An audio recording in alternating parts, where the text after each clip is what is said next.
Welcome to Driven, the Unscripted Success podcast, with your hosts, Mike Manino and Nariman Hamden, bringing you insights and stories on achieving personal, professional, and financial success. Hey guys, I'm Nariman Hamden, and this is Driven Unscripted Success podcast. We've got a great guest today. We have Frank Mambuca. Did I pronounce that right? Mambuca, yeah. Mambuca. And Frank has been in the telecommunication space for over 35 years. How you doing, Frank? Good, thank you. Good. Thanks for coming on. I appreciate it. My pleasure. So I'm going to ask you a few questions here to kind of get to know you and your business and how you got started. So if you can just give us a quick snapshot of your business, what do you do, how you got started, and basically what your business does. Yeah, sure. So the current business that we're talking about here today is a consulting business that I've founded and run called the M Consulting Group. We are a telecommunications consultancy that works with homeowners associations and condominium associations across Southwest Florida. And actually now we've expanded into the northern parts of the western coast of Florida as well, all the way up to Pasco County. So we assist boards of directors and property managers and building managers with getting bulk agreements from telecommunications companies like Comcast, CenturyLink, Hotwire, Summit Broadband, Bluestream Fiber. So getting fiber optic infrastructure to these communities, and then high-speed internet and streaming television services. Wow, that's a lot. So I live in a community where obviously most communities in Florida have HOAs, and so that's helpful with what you do, because my broad stream is Summit. So, and I know that changes, which they're an interesting company, and compared to Comcast. I'm talking to you from a community that has Summit. So we are both speaking over Summit connections. Oh, okay. Nice. That's too funny. So Let me ask you this question. So I'm sure there's a lot of competition with what you're doing. What sets you apart, and what comes easy for you that others find challenging? Yeah, good question. So let me just say that this consultancy that we run is a culmination of my entire career, right? So I'm originally from New York. Although I've lived in Southwest Florida since 2001 full time, so 24 years. So if somebody asked me, I'd consider myself a Floridian, even though I'm a native New Yorker. But I am from New York. I went to Columbia University in New York City, where I majored in computer science. So I graduated in 1985. So networking, fiber optics were just kind of a nascent thing. I went to go work for a New York telephone company because I thought I'd never leave New York. So why not go work for a company that only serves New York? And so that is now Verizon today. And I ended up leaving that business, taking a major leap, leaving, I like to say I left the womb of Ma Bell and went to a startup company in Boston called XCOM Technologies. It was a venture capital backed company. And I got to learn about what it means to not be part of a publicly traded, always have financing business.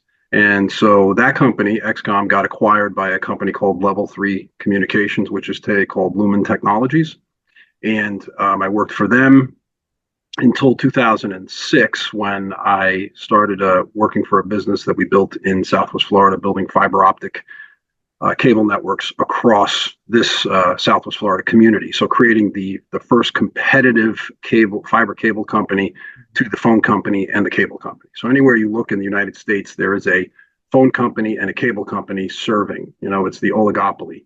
In our case, it's Comcast and CenturyLink. So once we built that competitive fiber network, we're going after commercial businesses.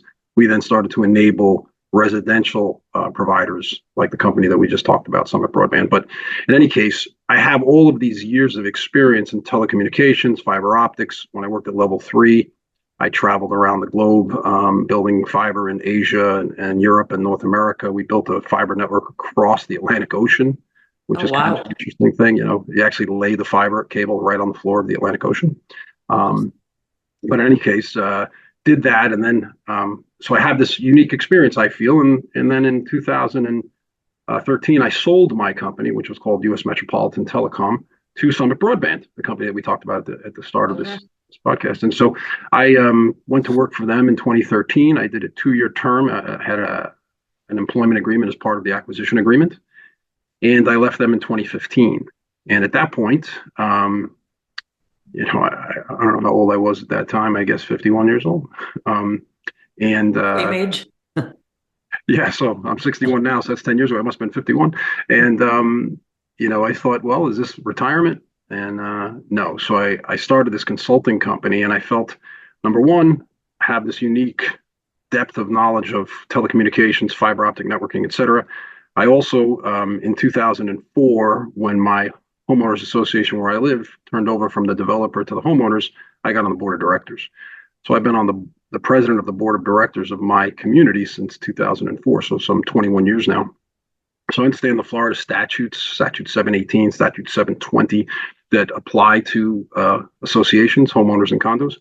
And I understand telecom. So with that unique experience, I got a couple of partners together, and we built up the M Consulting Group, which now for the last 10 years or so have been serving the homeowners and condo associations with selecting and understanding fiber optics and bulk telecommunications agreements, et cetera. So it's been an interesting and fun career to get to this point to now, run this consulting business. Very nice. Is that too long of an answer? No, it was perfect. It was very detailed and answered everything. So it was great. So if someone listening to us now wants to get better at, what you're doing with telecommunications, what would you suggest they do? And what tips do you have that you could share with them? Yeah. Well, first off, as far as the response to a tip for anybody getting into business, understand the technology. Get a depth of knowledge of what your products are and who your customers are.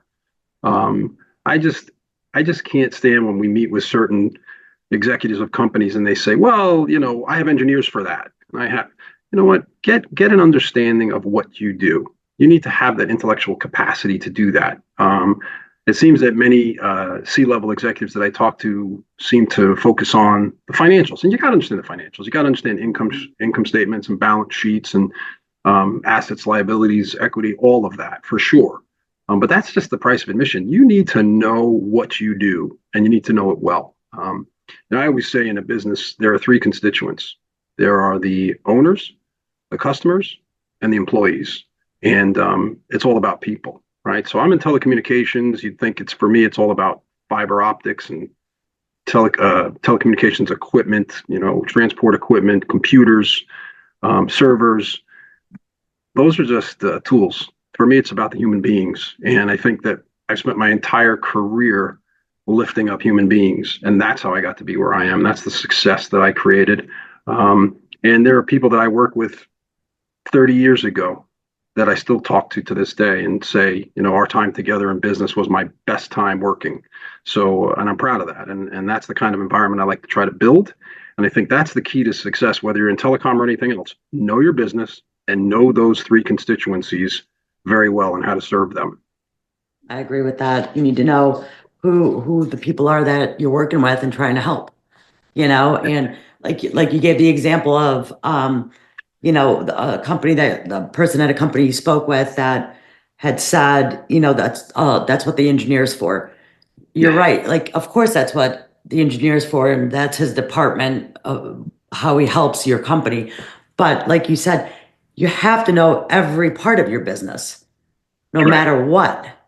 And that's right. Of course, you hire on people to handle a certain department, so you can multitask and continue to grow the business.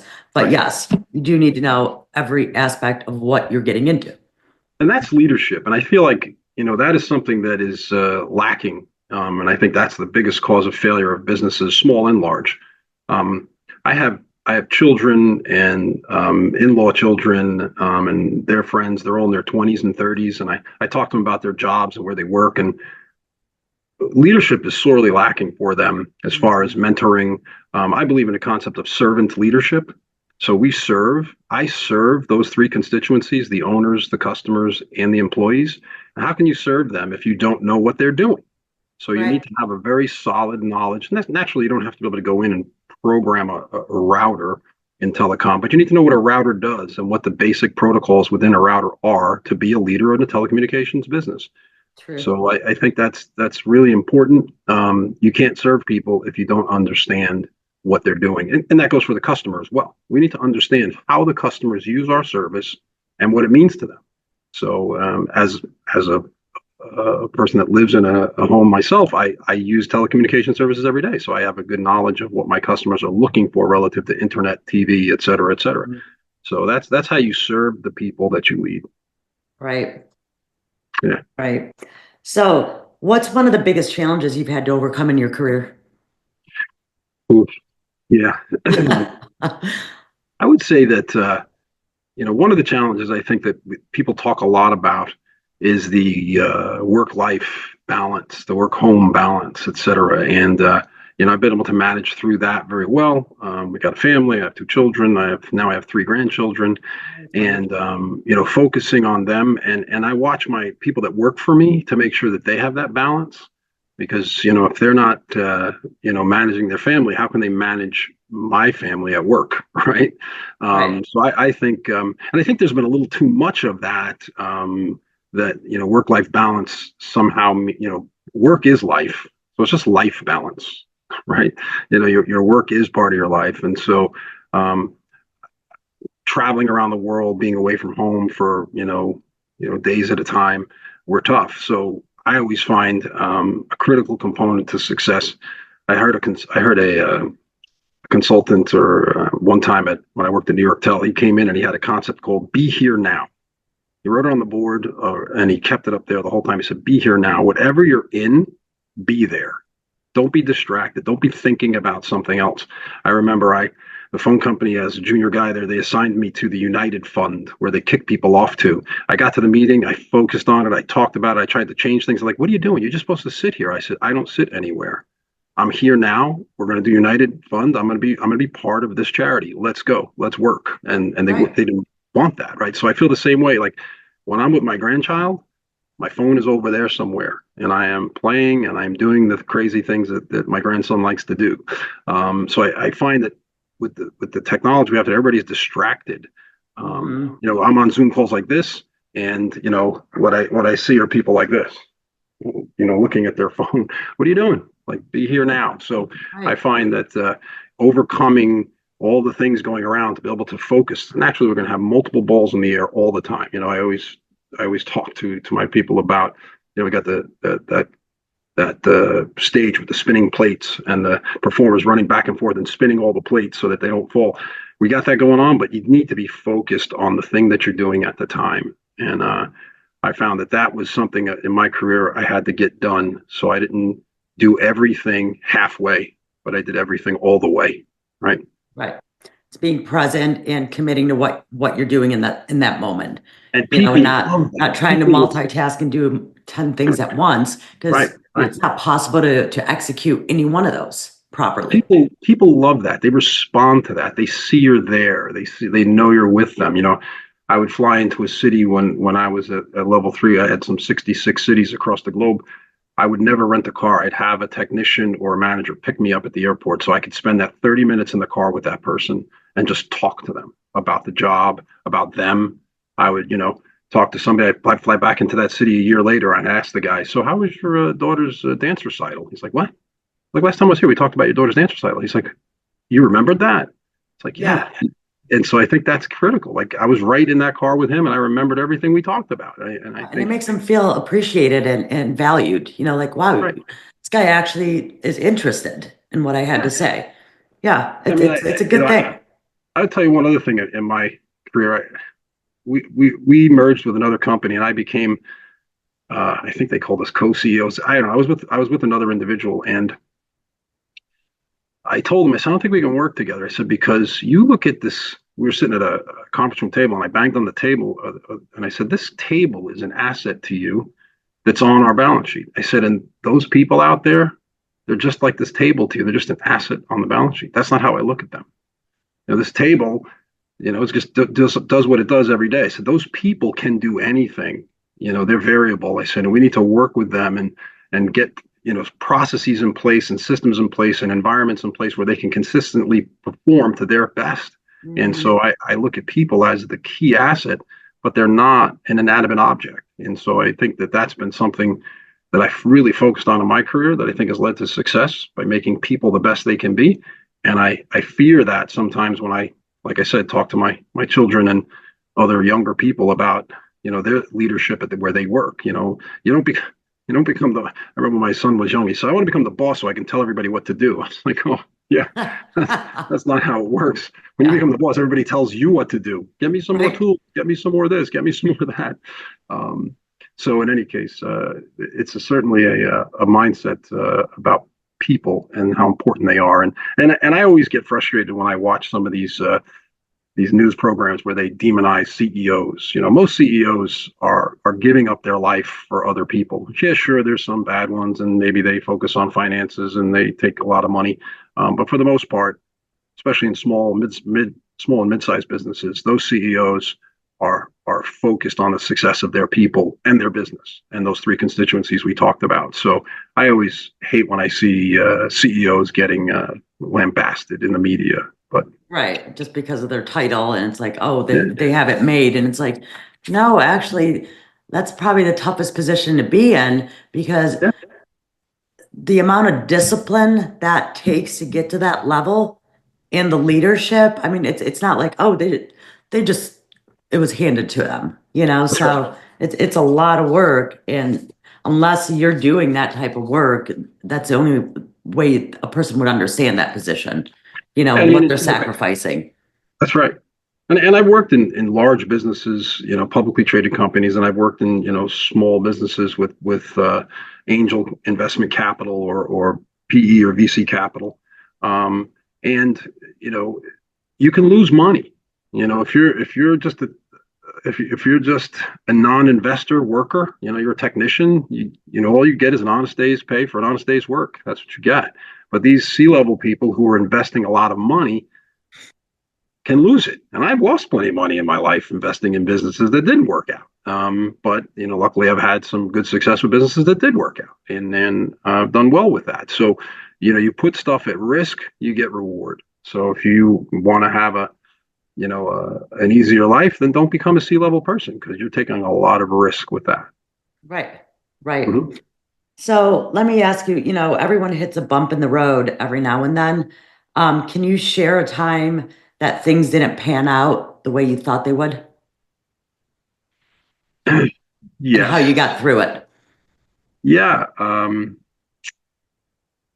So I will use generic without getting into names of companies or whatnot. But I did a deal one time with a company, and I talk about how important it is to understand those three core constituencies: owners, customers, and employees.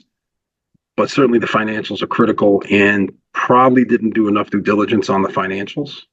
And when we got into the business and we started really seeing what was going on, it was too late. We were already in. We did a deal, and I would say, wow, didn't get underneath checking on all of the debt, checking on all of the revenue, the contracts relative to the revenue. So it was a bad acquisition. And these are private companies, not a public situation. And learned from that never did that again. But that, naturally that company, we closed it down. We didn't bankrupt it. We just, methodically closed it down, finished the contracts and stopped doing it and took the loss. So, I would say that as important as all of the human side of things are, I'm a capitalist. Capitalism is about knowing the financials. And so made that one mistake one time, would never do that again. Know the financials cold. One company that we didn't talk about in this little dissertation on my career is a company called Fiber Solutions. So I am a part owner and a board of directors member of a company called Fiber Solutions. Mm-hmm. They're a fiber construction company based out of Fort Myers, Florida, that operates all around the country with another major office in Nashville. My business partner and CEO of that company is a gentleman named Rodney Lavoie. He is a small business creator, and I probably learned more from him in my career than all of the Harvard grad, C-level people in multinational firms. This guy has built a tremendous business, and boy, does he know the financials. He is, and you'd never know it because he's just this really solid guy that has a great team, builds the team up. You should do a podcast with him someday, actually. That would be great. Yeah, Yeah, for sure.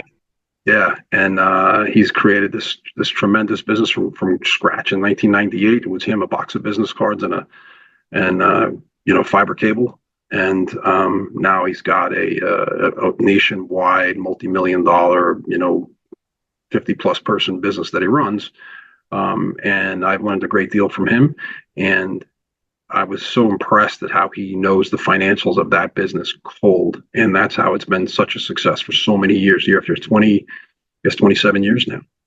So I think that's the key, is really knowing.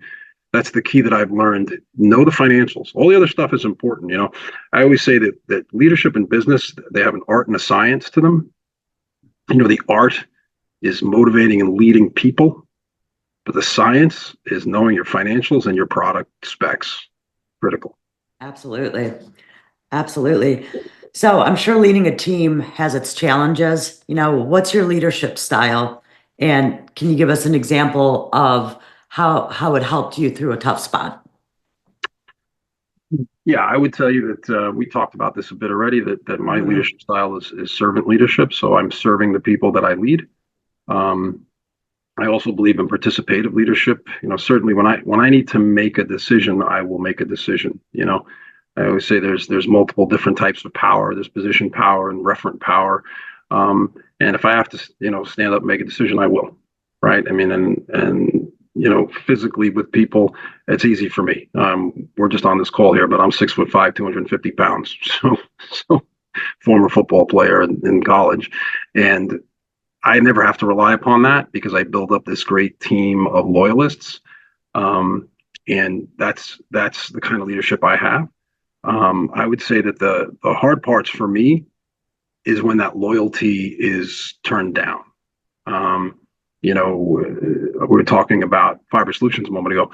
We went through COVID in that business, and we decided that nobody would lose their job. And they were sitting at home, paying them full pay over and over, making sure their mortgages were paid, making sure everything. And we were very loyal to those people. And we expected them to be loyal back. And the vast majority were. But when a couple of them would come back and say, well, all these other businesses that are competitors that laid everyone off, they're coming back now. And they're paying $1 or $2 more an hour. And if you don't give me a raise, we're going there. Heart-wrenching. Yeah, especially after helping them through that time and their families, and for them not to see that what you did for them where other companies couldn't do that, Yeah. I mean, that would be so disappointing and just heartbreaking, And the killer is that, as my partners and I sit there and talk about it, we're like, we can change for this. We can become hard and say, don't do that again. But we won't. Right. Because somebody's not loyal, it's not going to make me be disloyal. So certainly a few times we talked about certain people and the way they behaved, and we would say, okay, well, I think the phrase we use, that's dead man walking. That person won't be here. We won't be loyal to them anymore. But generally, you're not going to change the way we behave. But I would say, as far as hitting a speed bump in the road and really just being downtrodden over something in this capitalist world we run around in, it's the disloyalty of individuals when we run a business the way we run our businesses, which is all about the people and being quite loyal to them. But people are people, and they're wild cards. You never know how they're going to behave. Yeah, for sure. So has there been a podcast or a book or someone that's really changed your outlook or approach? I know you mentioned your business partner a minute ago, but other than that, I suppose. Yeah, I mean, I'm a reader. I love reading, right? So I love to read other business books and books written by other people, all the way back to when I first started reading business books in the 80s, like Jack Welch, Neutron Jack at GE, the 1 Minute Manager, the Who Moved My Cheese, all these individual books that I would read back in the day. And now it's more about, podcasts. And I love David Goggins. Don't know if you know who he is, the Navy SEAL, who then also became an Army Ranger. And anyway, he's got a bunch of really great motivational books that I just finished reading his, about how you can overcome anything in life. And so, those are the people and the things that I like. But I'll tell you, when I was a young man, somebody gave me a book called Jesus CEO.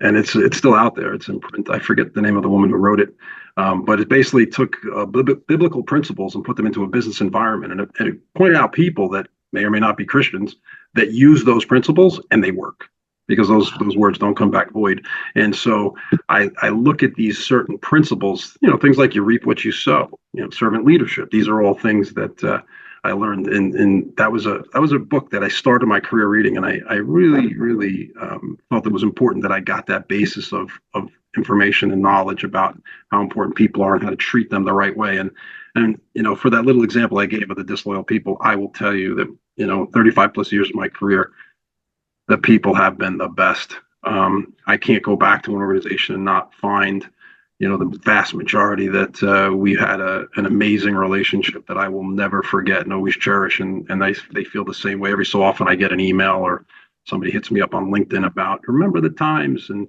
miss those times. And so overall, I think building those relationships, because that's what business is. It's about people. Right.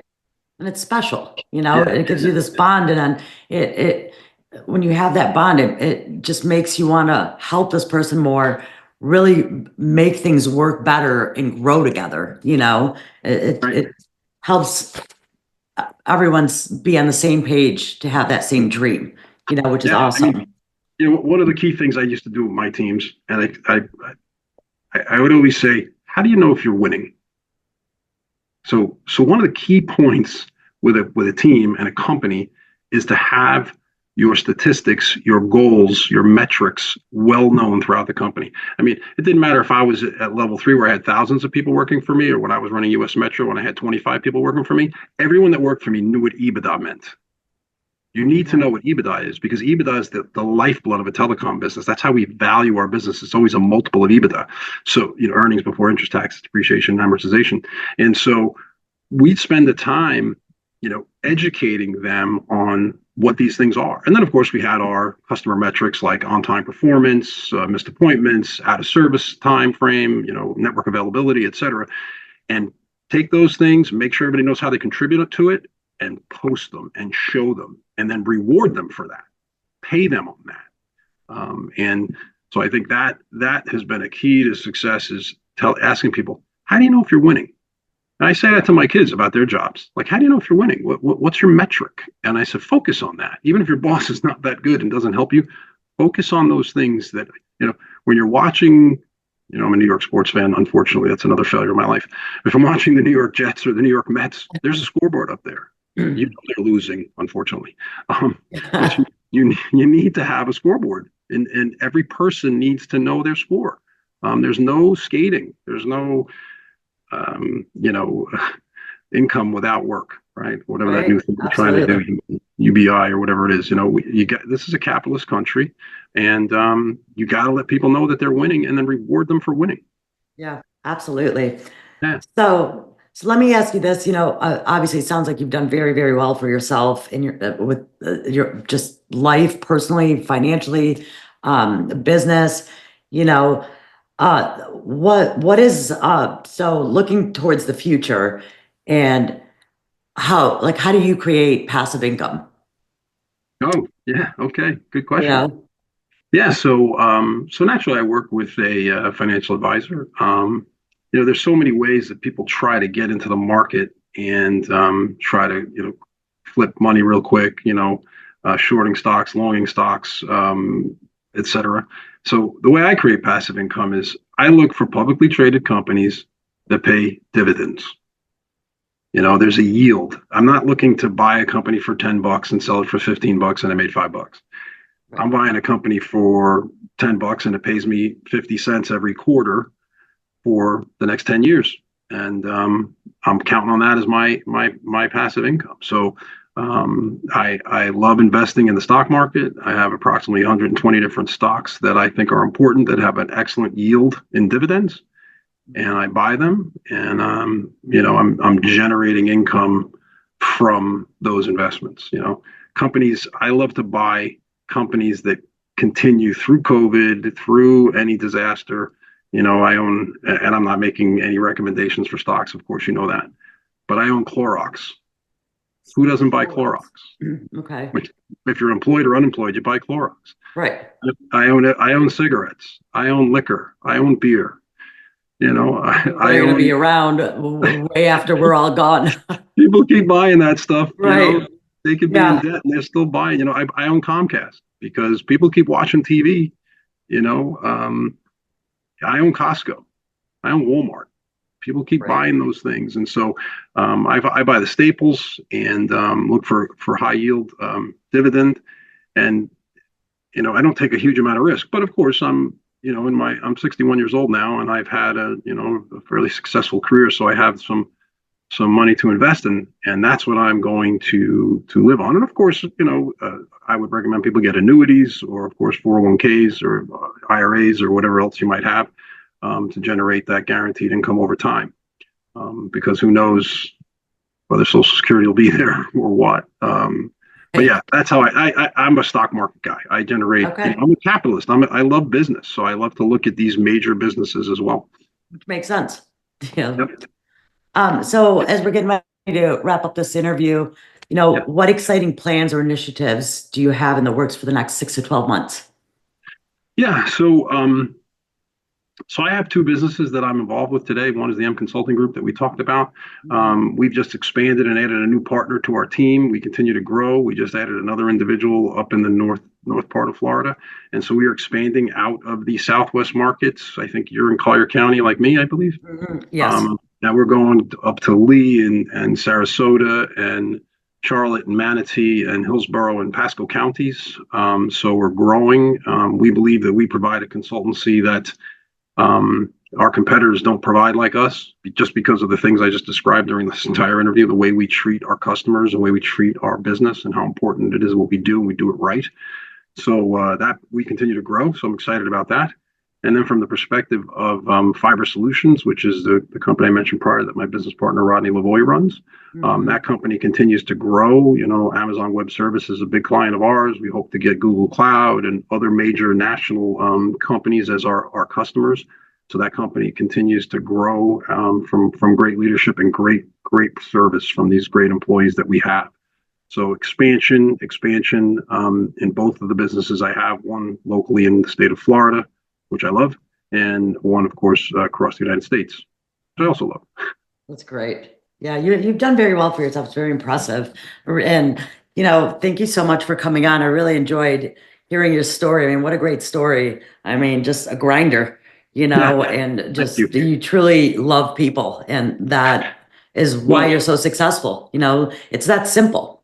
I appreciate what you just called me. What a compliment to call me a grinder, because that's just what I always tell people that work for me and my kids. You got to grind. You want to hit nobody's going to you're not going to win the lottery. Right. Somebody does, but nobody's handing you money. We're not silver spoon people. I kid with everybody. I'm a punk from Queens. I'm from Queens, New York.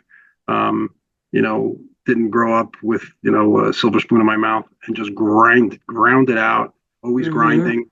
Always looking for ways to improve the situation and make money out of it. And so that's what we do. And I appreciate that. Yeah, I'm a grinder for sure. Yeah, you are. That's very impressive. It's hard to be a grinder, People don't have that grit to keep pushing and going further and further and challenging themselves, It's in my DNA. My grandfather, came to the United States from Cuba in 1946, I believe. He spent 2 years before he could actually, as a longshoreman, work in the docks in New York until he had enough money to bring my grandmother and my father over. My father came over at 10 years old, couldn't speak a word of English, became a great football player in high school and got a full scholarship to Syracuse University, where he won the national championship in the Cotton Bowl in 1959. I don't know if how many Cuban-born people are NCAA national champions in football, but he's one. Awesome. And then he married my mom, who's Irish, and we've had this great middle class upbringing. And all of the children, my family, there's 4 children. We all continue to just do better and better. And that's the immigrant story in America. You come here, and the next generation makes it better. And boy, my grandfather, my father, were grinders, real grinders. And so that's in our DNA and our blood, and that's how we do it in the Mambuca family. That's awesome. And that's the description of the American dream, It's 100%. Like 100%. My father's 86. He's still alive, and you can't catch a day where he doesn't have an American flag on his T-shirt. Oh, that's awesome. I love it. I love that. So if anyone wanted to get a hold of you, how do they get a hold of you or learn more about your business or want to be a part of it? Thank you for that. Yeah, our website is www.mconsultinggroup.com. You can always email me at fmambuca@mconsultinggroup.com. We have all of the information about what we do, and would love to hear from any of your viewers. Awesome. Thank you so much for coming on. Thanks, guys, for listening. And you heard it from Frank. So if you want to get a hold of him or need anything, just reach out at those links. Thanks, guys. Thank you. Thanks for listening to Driven, the Unscripted Success Podcast. Want to share your story? Apply to be a guest at drivensuccesspodcast.com/guest.